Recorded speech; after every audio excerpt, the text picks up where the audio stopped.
ঘুমের মধ্যেই লুকিয়ে রয়েছে সুস্থ জীবনের চাবিকাঠি। ঘুমের অভাবেই শরীরে রোগের উৎপত্তি ঘটে।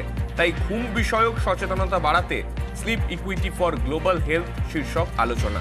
উপস্থিত ছিলেন চিকিৎসক সৌরভ দাস, উত্তম আগরওয়াল।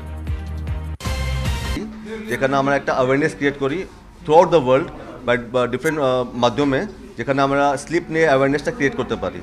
তো অনেক মানুষ স্লিপটাকে টেক ইট ফর গ্রান্টেড নিয়ে দেয়, সেটাকে মানে স্লিপটা কীভাবে আমরা ভালো রাখি, স্লিপটাকে আমরা কীভাবে ইম্পর্টেন্স দিই, সেইগুলো জানার জন্য। কেউ হয়তো অর্থনৈতিকভাবে সম্পন্ন, কেউ সম্পন্ন নয়, এই প্রত্যেকটা গ্রুপে দেখা গেছে যে ঘুমটা সবার সমানভাবে হচ্ছে না। এবং এই জিনিসটাকে যাতে অ্যাওয়ারনেস তৈরি করা যায় যে আমাদের সবারই ঘুমানোর রাইট আছে এবং সবারই ঠিকভাবে ঘুমানো দরকার, প্রত্যেকের 7 থেকে 9 ঘন্টা রেস্টফুল স্লিপ প্রয়োজন, সেই জিনিসটা সম্বন্ধে যাতে অ্যাওয়ারনেস ক্রিয়েট করা হয়। হয়তো কোনো সময় এরকম কোনো পলিসি চেঞ্জ হবে যার ফলে হচ্ছে আমাদের এগুলো বাধ্যতামূলক করে দেওয়া হবে, যাতে ওভারঅল আমাদের হেলথটা অ্যাজ এ ওয়ার্ল্ড পপুলেশন আমাদের হেলথটা বেটার হবে। ঠিক ঘুম হচ্ছে সেখানে সেটা